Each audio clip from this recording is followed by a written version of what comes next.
Good morning, student. Today we are starting a new chapter, a biomolecules.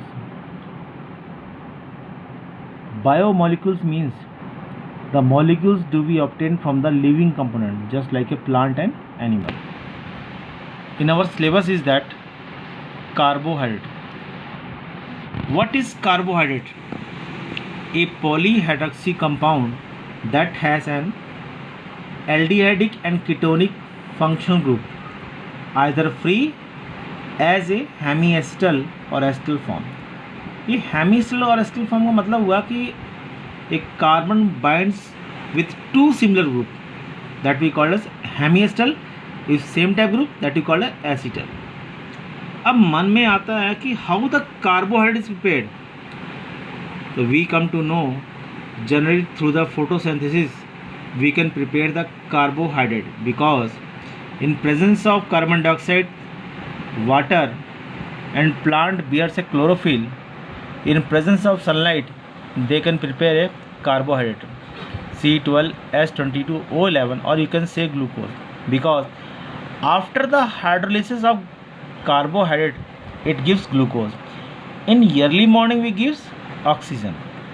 Generally people used to say early wake up in the morning is useful for body, because in early morning there is lot of oxygen is present in the atmosphere.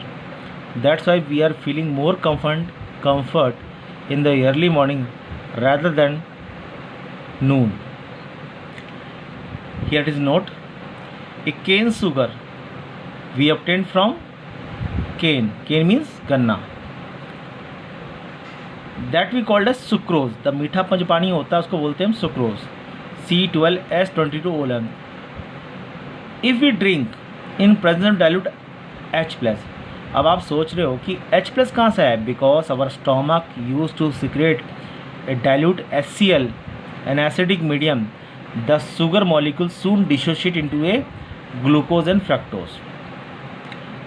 Here you have to notice the sucrose is dextrorotatory, it means positive rotation, यानी clockwise, but the product do we get is D-glucose and D-fructose.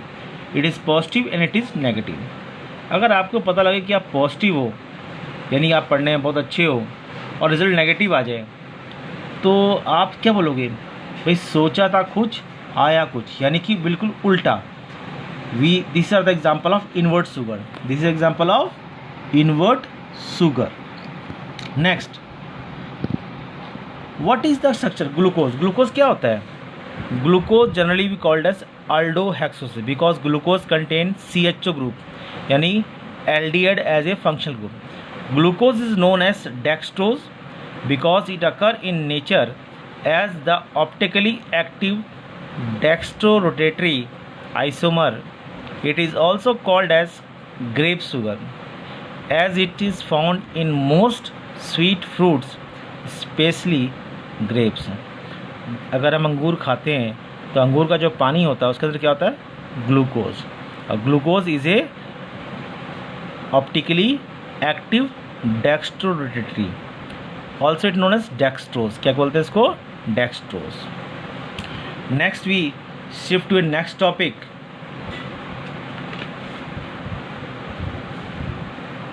Next topic, structure of glucose. यहाँ पे हम सीखते हैं कि कैसे हम बताते हैं कि स्ट्रक्चर, और आपके मन में ये सवाल आता है कि ग्लूकोज जो हम ले रहे हैं उसमें CHO ग्रुप कैसा है.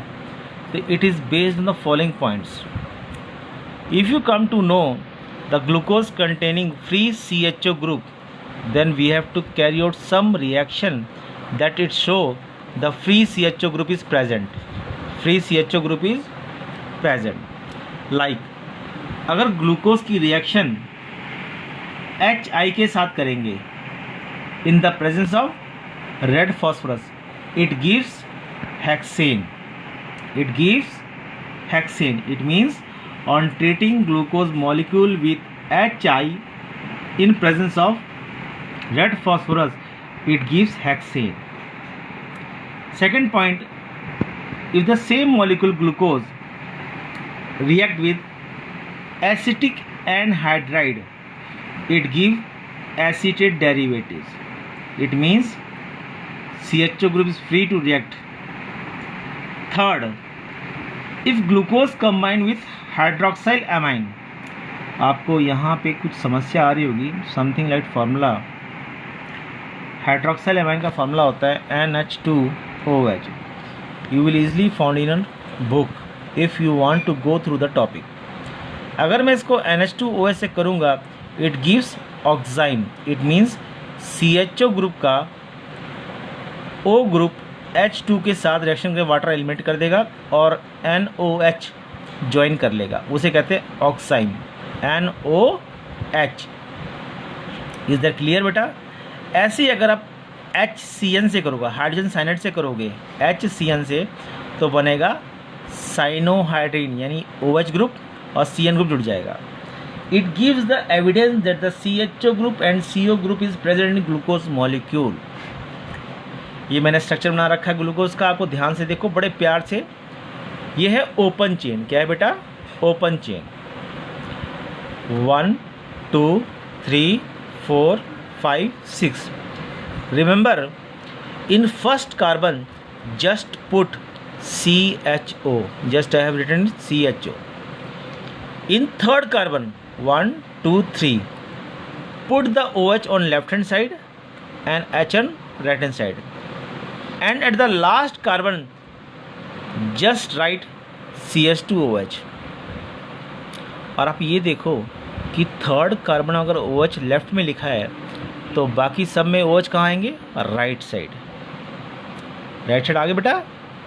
अब आपके मन में क्वेश्चन आया कि this is the open chain of glucose and we have to form a cyclic ring. तो याद रखना, whenever the glucose is undergo a cyclic chain, it combines with C1 and C5. 1 का combination 5 के साथ होता है. किस साथ? 5 के साथ होता है. यहाँ मैंने दिखा रखा है कि OH ग्रुप था, यहाँ पे OH में चला गया राइट में, O से कम्बिनेशन हो गया, यानी कि कोई भी ग्रुप एलिमिनेट नहीं हुआ. OH is on the right hand side. OH is group in the that we called as alpha.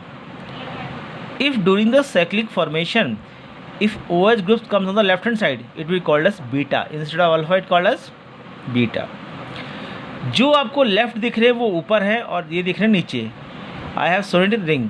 जब रिंग फॉर्मेशन आई तो डायग्राम देखो कैसे बना रखा बेटा मैंने, कि जो लेफ्ट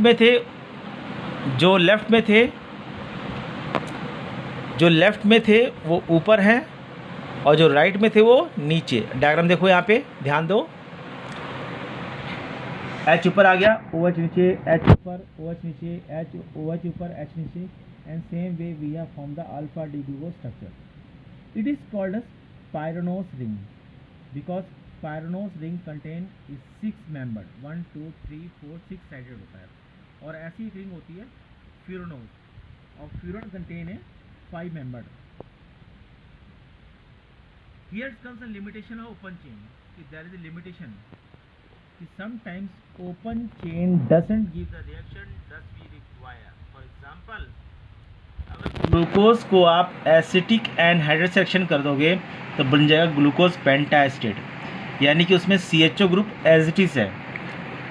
अब तुम चाहते हो कि CHO ग्रुप आगे रिएक्शन के फेवर करे हाइड्रोक्सिल अमाइन यानी NH2OH से, जो बताया था प्रीवियस में, मगर रिएक्शन नहीं करेगा. अगर रिएक्शन नहीं करता, if doesn't react with the NH2OH, it means the CHO group is not free to participate in the reaction. These are the evidence that show the CHO group is not free to participate in the reaction. Second example I have taken skip base or NH2 skip base. If we are going to react in glucose molecule with the skip base, it will not react to form. It show an absence of free CHO group. And last option is known as, अगर आप चाहते हो glucose की reaction sodium bisulphide NaHSO3 and NH3 से reaction करना चाहते हैं, it do not show a reaction because if the CHO group is not participating in reaction, it means it is not a free group. So today we have talking just about the monosaccharide because the glucose is example of a monosaccharide. Mono means consist of single unit.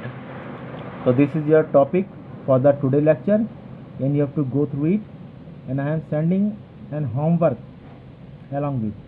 अभी जैसे मैंने बताया आपको कि alpha और beta की formation कैसी होती है, that we called as anomers. Glucose have two anomers, alpha D glucose and beta D glucose, in which the position of OH at C1 differs. So please beta, go through the topic, go through NCERT and mark it, and go through the homework I have given related to the topic. So have a nice day. Do in fair copy. Have a nice day. Thank you.